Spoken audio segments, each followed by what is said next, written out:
Hello, today we're going to continue our work in algebra and we're going to be looking at the roots of quadratic functions or quadratic equations. And again, the roots are where we have a function that has x squared as its highest power, and we're looking for where the y output, so the function output of our quadratic, would be equal to 0. So where our function line, our blue line, our smiley face for a positive quadratic, where does that cross the x-axis, or where is y equal to 0? So that's what we're looking for in terms of the roots. And there are three different styles of roots that we can get in our quadratics, and that's what we're going to look at today. And to help with that, we're going to talk about a concept called the discriminant, but we're going to come to that in a minute.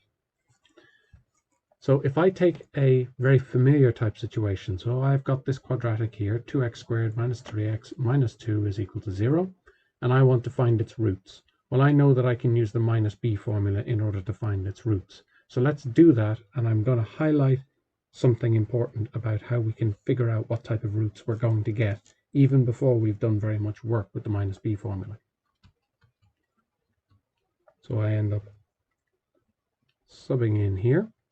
I've written down my a, b, and c. I've written down my formula, as I always do. I sub in here and I get minus 3 squared minus 4 on 2 on minus 2 all over 2 by 2. Now, when I tidy up this business here, so I'm skipping a line or two because this isn't the focus of what we're doing today, I'm going to get 25. So underneath the square root, I'm going to get 25, and then I'll get 4. Now, at that point, I would break this up into x is equal to 3 plus 5 all over 4. Square root of 25 is 5. X is equal to 3 minus 5 all over 4. So I would end up with two values of x.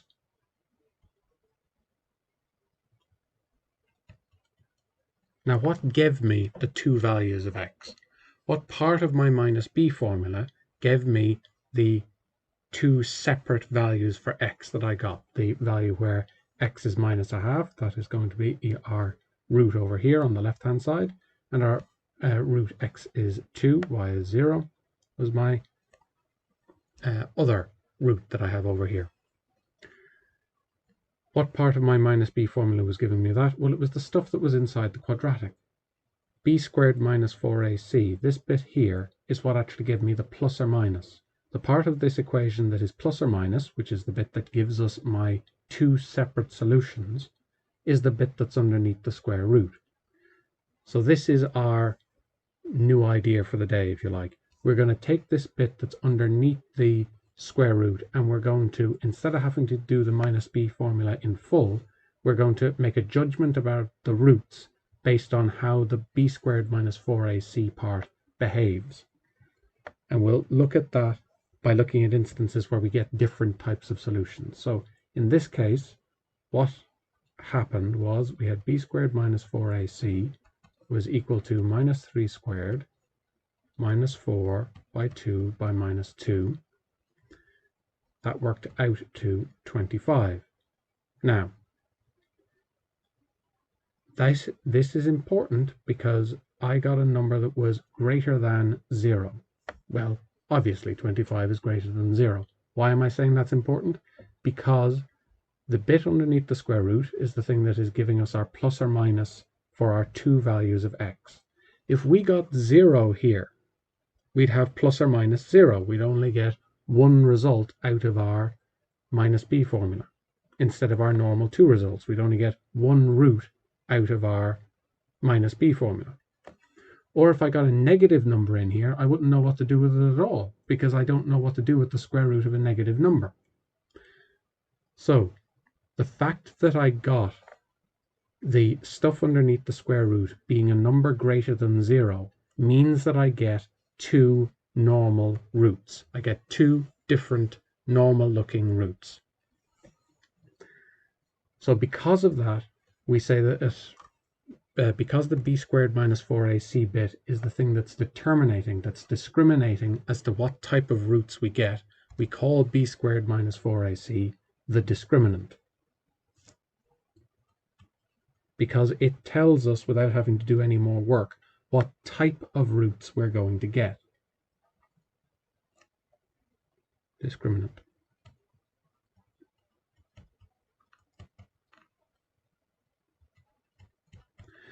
So b squared minus 4ac is called the discriminant. Now, if we get b squared minus 4ac being greater than 0, the situation we are most used to, we're going to get two different real roots. We're going to get two different roots, which is what we're used to. Our U-shaped curve, or our smiley face curve, cuts the x-axis at two different points. This is what we've been doing since second year. We're very familiar with this type of outcome. So if we get b squared minus 4ac, the stuff underneath the square root, being greater than 0, we get the normal situation, which is that we get two distinct real roots. So real, distinct.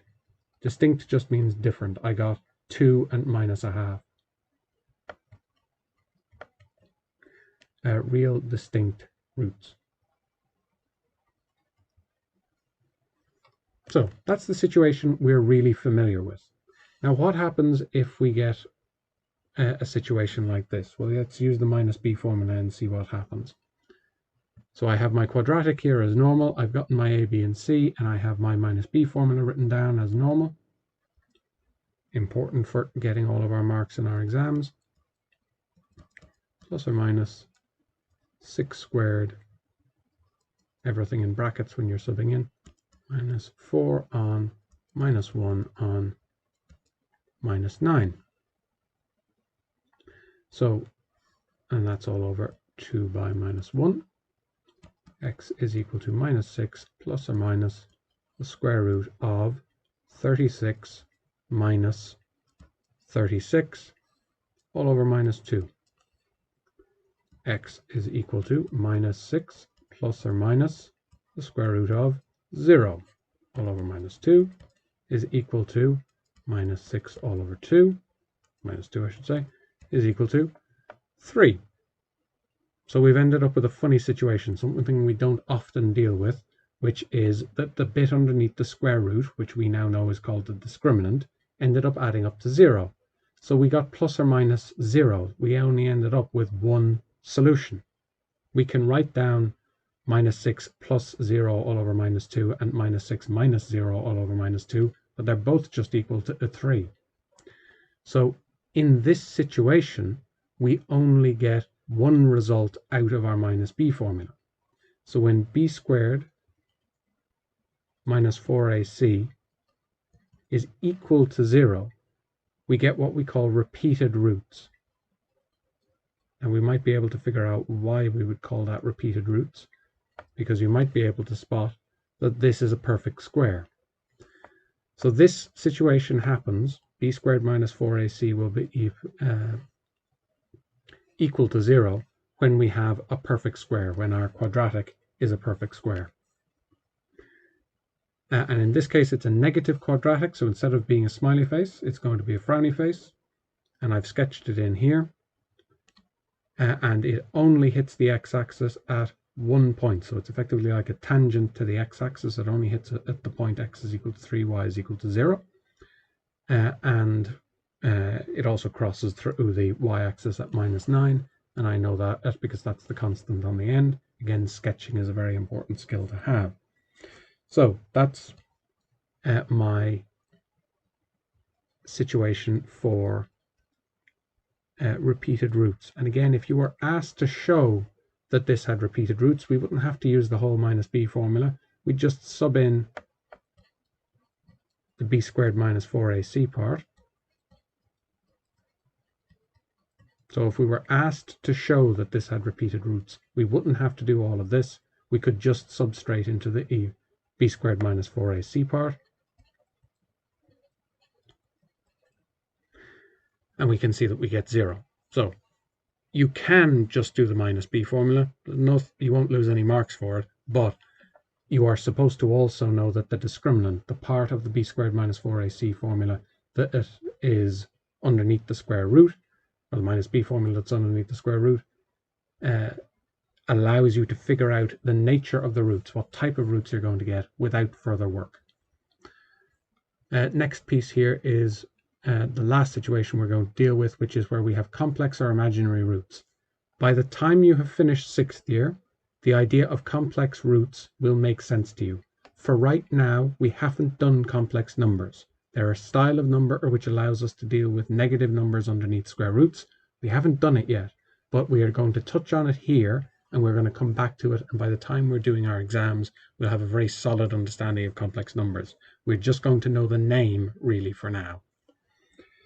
So, if I sub into my b squared minus 4ac, my minus b formula, I should say, in here, I'm going to have minus 2 plus or minus the square root of minus 2 squared minus 4 on 1 on 6 all over 2 on 1, which ends up being equal to 2 plus or minus square root of minus 4 all over 2. And we run into a problem. We don't know what to do with this. What does a minus underneath the square root mean? Well, we don't know what it means right now. Later on, we'll learn that it means about complex numbers. But right now, we don't know what to do. We just stop and we say there are no real roots. We don't have roots of the type that we're used to in this situation. So there are no real roots. If b squared minus 4ac ends up being less than 0, if it's a negative number that we get underneath the square root, we say there are no real roots. Or the other way of saying that, which you will often see, is there are complex roots. So, or complex roots. Again, complex doesn't mean anything to us right now in a mathematical setting. It will later on. So that is our different styles of roots, and if we looked at a picture of that, it would be that our smiley face function, our positive quadratic, never actually crosses the x-axis, so there literally aren't any roots. And that's why our minus b formula is breaking down here, because there are no roots to work with. So that is our 3 types of roots that we come across, and we can use the b squared minus 4ac here as our way of determining what type of roots we're going to get. The b squared minus 4ac discriminates between the roots in the normal English meaning of the word discriminates, and that's why we call it the discriminant. It's what tells us what type of roots we're going to get. So that's what we need for right now.